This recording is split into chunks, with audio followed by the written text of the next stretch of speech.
They threw her out like she was nothing, but they never imagined what she would become. Asterisk. They say a mother's strength is loud, but the strongest mothers fight their battles in silence. This is not a story of screams or public revenge. This is the story of a woman who was erased from her own home, thrown out, forgotten, dismissed, and quietly reborn. Tonight, listen carefully, because the most dangerous revenge is the one no one sees coming. She was not extraordinary to the world. No fame, no power, no headlines. She woke before sunrise, made breakfast with tired hands, and smiled even when her heart ached. Her name doesn't matter, because she represents millions. A wife, a mother, a woman who built her entire existence around family. She believed love was sacrifice. She believed loyalty would protect her. She believed the change didn't arrive suddenly. It crept in. Conversations stopped including her. Decisions were made without her voice. Her opinions became emotional. Her pain became drama. Her husband grew colder. Her children grew distant. And slowly, the house she built began treating her like a guest. A burden. It happened on an ordinary day. No storm. No shouting neighbors. Just words, sharp enough to end a life. You should leave. This isn't your home anymore. You're holding everyone back. She stood there, holding a bag that wasn't packed with memories, but with rejection. No goodbye hug. No apology. Not even tears. The door closed behind her. And with it, the life she gave everything to. That night, she sat alone. No bed. No photos. No proof she ever mattered. The world didn't stop for her pain. Cars passed. People laughed. And in that silence, something inside her cracked open. Not into weakness, but into clarity. She asked herself one question: who am I without them? She didn't cry for long. She didn't beg. She didn't call anyone back. Instead, she watched. She remembered every insult, every dismissal, every moment she was made to feel small. This was not hatred forming. This was focused. Because revenge doesn't always look like destruction. Sometimes it looks like patience. And that night, the unseen battle began. They thought she disappeared, but she didn't vanish. She was rebuilding quietly, strategically, relentlessly. And when she returned, it wouldn't be to ask for forgiveness. It would be to remind them who they tried to erase. Asterisk. The world didn't welcome her back. It didn't offer comfort. It didn't ask what she had lost. Morning came anyway. She washed her face in a public restroom mirror and barely recognized the woman staring back. Her eyes were tired, but behind that exhaustion, there was something new. Awareness.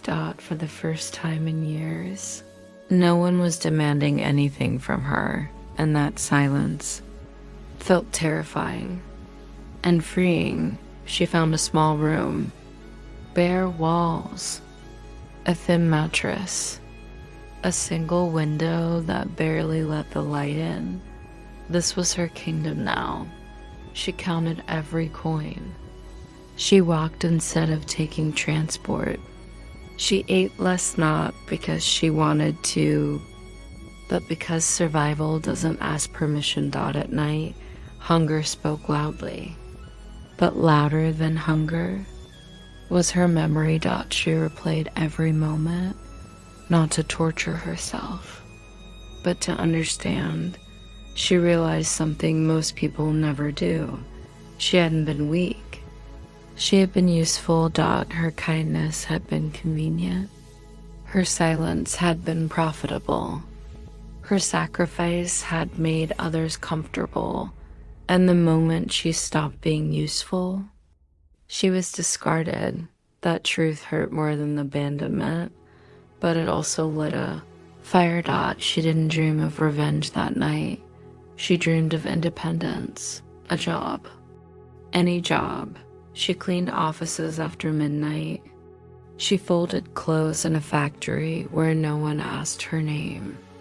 She worked until her hands trembled, and slowly, money stopped being her biggest fear. Confidence replaced it. She started listening more than speaking, watching instead of reacting. She learned how the world actually works, not the fairy tales she once believed in. Who gets respect? Who controls outcomes? Who is protected? And who is replaceable?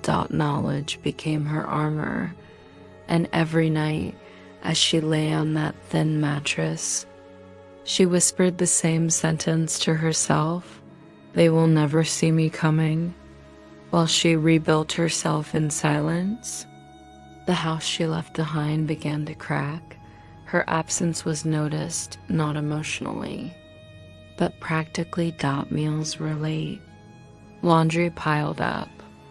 Schedules collapsed. They didn't miss her. They missed what she did. And slowly, resentment replaced relief. She didn't celebrate their struggle. She didn't smile at their inconvenience, because her goal wasn't to watch them fall. Her goal was to rise so high that when they finally looked for her, they'd have to look up. And that moment was getting closer. Time did what pain could not. It reshaped her, not into someone cold, but into someone precise. She no longer explained herself. She no longer apologized for existing. She no longer waited to be chosen. She chose herself. And with every passing week, the woman they threw out became unrecognizable. Basic skills at first, then advanced ones. Finance, negotiation, human behavior. She learned that power rarely announces itself. It whispers. It waits. While others chased attention, she chased understanding, and understanding became her greatest weapon. To the outside world, she was invisible, a quiet worker, a polite neighbor, a forgettable face. But invisibility is dangerous, because when no one is watching you, you can become anything, and she did. Her first small success came quietly, a contract signed, a problem solved that no one else could fix, a client who trusted her instincts. No. Applause followed, but she felt it. Control. Not over people, but over her own fate. And once you taste that, you never forget. Back in the house she built, the air grew heavier. Arguments replaced conversations. Blame replaced gratitude. They blamed each other. They blamed circumstances, but never themselves and never her, because admitting her value would mean admitting their mistake. She began making moves that looked harmless. Introductions, recommendations, partnerships. No. One knew they were stepping into her orbit. She wasn't chasing revenge. She was building leverage. Piece by piece, name by name, a web so subtle, even those inside didn't realize they were trapped. One night, she stood by her window, city lights blinking like distant memories. She thought of the door that closed on her, and she smiled, not because she was ready to confront them, but because she knew. The day would come when they would come looking for her dot, and when they did, she would decide whether the door opened. Asterisk success has a sound dot that's quiet, but it travels. Whispers began moving through familiar circles. A woman solving problems no one else could. A mind sharp enough to change outcomes. They didn't know it was her, but they felt her presence, and that was enough to unsettle the past. Her name appeared on a document, not in bold, not at the top, but it was their dot, and when her former husband saw it, something in his chest tightened. He stared longer than necessary. Read it twice, because the name felt familiar. And impossible. She couldn't be, he told himself. People don't rise like that. People like her don't. Her children had. Change.life had hardened them too. They remembered her as fragile, dependent, always available. They had replaced her absence with excuses. It was for the best. She wouldn't have survived without us. And believing that made sleeping easier. Then came the invitation, a professional event, formal, exclusive. Her name, clear and undeniable. No mistake this time. Her former husband's hands trembled as he held the card. Because the world was now recognizing the woman he once told to leave. She received the same invitation. She didn't react. No racing heart, no shaking hands, just a quiet acknowledgement. She chose her outfit carefully, not to impress, not to intimidate, but to remind. Presence is power. The room buzzed with importance. Then they saw each other. No words, no confrontation. Just a glance. And in that single second, the balance of power shifted. He realized something terrifying. She wasn't angry. She was above it. She didn't speak to him that night. She didn't need to, because the truth was clear. She didn't come back to beg. She didn't come back to accuse. She came back as proof that throwing her away was the most expensive mistake of their lives. Asterisk recognition doesn't arrive with noise. It arrives with regret. Her former husband couldn't stop thinking about her presence. Not what she said, but what she didn't say. No anger. No accusations. No questions. Just calm. And calm is terrifying when you know you were wrong. Her children began noticing things. People spoke her name with respect. Doors opened for her. Opportunities followed her effortlessly. This wasn't luck. This was authority. And slowly, a painful thought surfaced. She didn't fail without us. She flourished without us. That realization hurt more than guilt. The first message came late at night, carefully written, emotionally cautious. We didn't understand you back then. We were under pressure. We made mistakes. She read it once. Then she placed the phone face down, not out of anger, but because power changes priorities. This was her revenge. Not humiliation, not exposure, not destruction. Distance. She had become someone they needed, but no longer had access to, and that imbalance was unbearable for them. They finally met again. No raised voices, no tears. Just truth. I survived, she said softly. That was never your plan, but it became my victory. Silence followed Dot, and silence spoke. Louder than blame, she forgave them, but forgiveness did not mean return, because healing doesn't require reopening the door that once pushed you out. They expected reconciliation. She offered closure.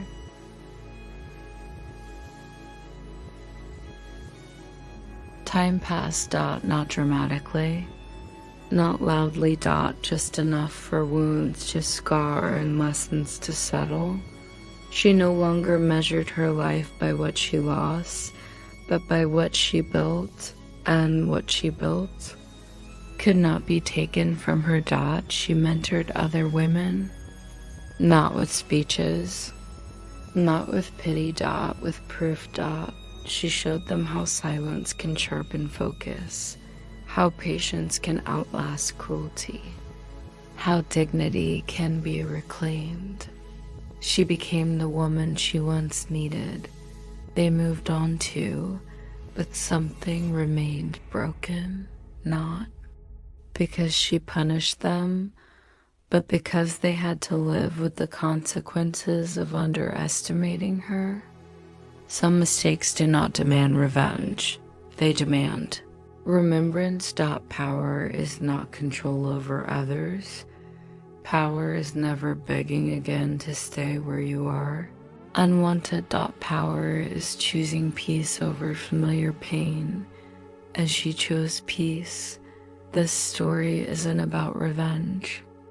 It's about what happens when a woman stops explaining her worth. It's about what happens when survival turns into strategy. It's about what happens when the door closes and she builds her own house. Some mothers are remembered for what they endured, others for what they became. She was both. And if you're listening to this, wondering if it's too late, it isn't, because the most powerful vengeance is not revenge. It is becoming untouchable. Silence. Music fades. Asterisk years later. She stood in front of the same street, same house, same walls, different woman. She didn't knock. She didn't stop. She simply looked long enough to remember who she used to be and who she refused to become again. Inside that house, life continued. Louder, messier, heavier. Outside. She breathed freely. And in that moment, she understood. Some doors don't need closure. They need distance. If someone ever makes you feel replaceable, disposable, invisible, remember this. You don't need revenge. You need evolution. Pay way, final. Mic drop line, because the woman they abandoned didn't come back stronger. She came back unreachable. Asterisk. They thought the story was over, that the woman who disappeared had simply faded into time. Another quiet casualty of circumstance. But stories like hers don't end. When the noise stops, they begin. When silence becomes dangerous. There was a moment, not dramatic, not loud, when the world shifted without noticing. She was standing alone at a train platform, watching people rush past her as if she were made of air. No one recognized her. No one needed her. And for the first time, that didn't hurt. It clarified that pain teaches lessons slowly, but abandonment teaches them perfectly. She understood now that love without respect is just control wearing a gentle mask. And once you see that, you never unsee it. She stopped asking why they did it, why they turned cold, why they justified cruelty, why they slept peacefully after closing the door on her life. Because why keeps you small? And she was done being small. Instead, She asked a different question. What happens if I never return the way they expect? That question changed everything. The world rewards predictability. People depend on your weakness remaining familiar. They expected her to come back broken, to need them, to soften. They expected tears. What they never prepared for was absence without longing. Weeks passed, then months, and something strange began to happen. Her name, once spoken casually, was now spoken carefully. Not with love, with uncertainty. Someone mentioned her success in a conversation she wasn't part of. Pause followed, then disbelief, then silence. Because silence is what happens when the past collides with reality. They search for explanations. She got lucky. She had help. She changed. Yes, thought she did, but not the way they thought. She didn't harden into cruelty. She didn't sharpen herself into revenge. She refined herself into distance. And distance is the one thing guilt cannot cross. Late at night, her former husband would sit alone, scrolling through memories he no longer controlled. Photos where she stood slightly apart, smiling too politely, existing too quietly, signs he ignored because they were inconvenient. Regret doesn't arrive with apology. It arrives with restlessness. With the inability to sleep, because your mind finally understands what your pride refused to admit. Meanwhile, she slept peacefully, not because life was easy, but because it was hers. She had learned the most dangerous skill of all, detachment without bitterness. And that frightened people more than anger ever could. One evening, someone asked her a simple question. Do you miss them? She didn't answer immediately. She thought. Then she smiled. Not sadly, not proudly. Honestly, Doppelklutz. No, she said. I miss who I was before I learned my worth. That sentence alone was a boundary no one could cross. Because once a woman realizes that her absence causes more disruption than her presence ever did, the power dynamic is permanently reversed. And far away in a house built on her sacrifice, they were beginning to feel it, not as punishment, not as consequence. They didn't lose her that day. They told her to leave. They lost her the day she stopped waiting to be chosen. And this was only the surface of what was coming. Asterisk memory is not kind. It doesn't ask permission before it returns. It doesn't knock. It doesn't warn. It simply appears at the worst possible moment and refuses to leave. That's how she began haunting them. Not in dreams, not in nightmares. In ordinary life, her former husband noticed it first in the smallest ways. A missing routine, a forgotten detail. The way dinner tasted different, the way silence lasted longer than it should. He told himself it was normal. Adjustment takes time. But time wasn't healing anything. It was exposing it. He remembered how she used to remind him of appointments he never wrote down, birthdays he never remembered, bills he never noticed until they were overdue. He had called that dependence. Now he realized it was partnership, and he had thrown it away. Her children felt it differently. They felt it as absence without explanation. Not the dramatic kind. The practical kind. No one asking if they ate. No one noticing the change in their voices. No one anticipating their needs before they spoke. They had mistaken attention for control and freedom for neglect. They didn't talk about her. Talking would mean accountability. So they stayed quiet. But silence has a way of growing teeth.